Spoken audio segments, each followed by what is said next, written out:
I wrote this poem after Mike Brown was murdered by the police in Ferguson in 2014 to process the emotions that I was feeling about it. And with recent events, I felt like making a video because it's all the same shit, different day. Why does it take such tragedy to get our attention?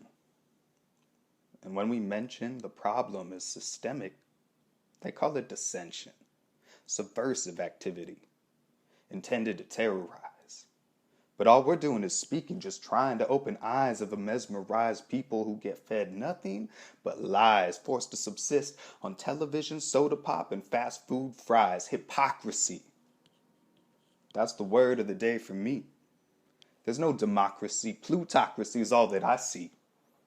How can we carry freedom if our own people are not free? How can we defeat them if they're really just you and me? I watch and I read and I listen, just trying to learn while my blood boils with a vengeance that's wholly unearned. Why do our underserved communities suffer the most?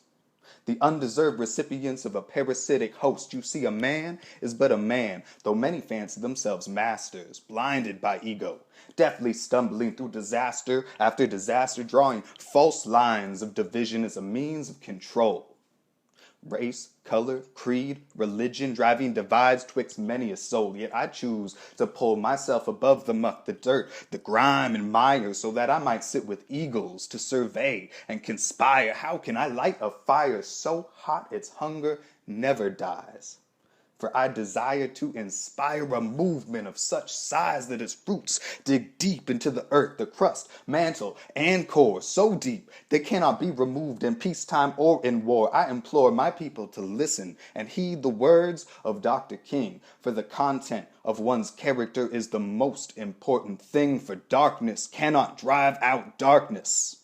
Only light can do that. Hate cannot drive out hatred. Only love can do that. We can combat these evils only by rising above.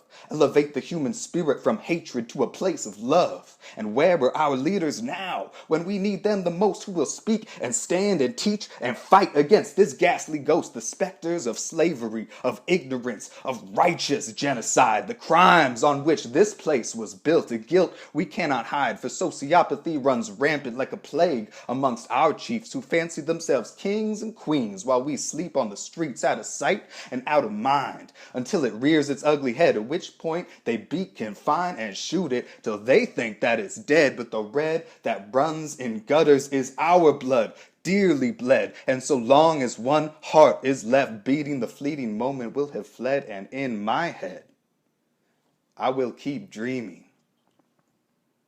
of a day born anew, kissed by respect, compassion, love, and trust, like morning leaves kissed by the dew.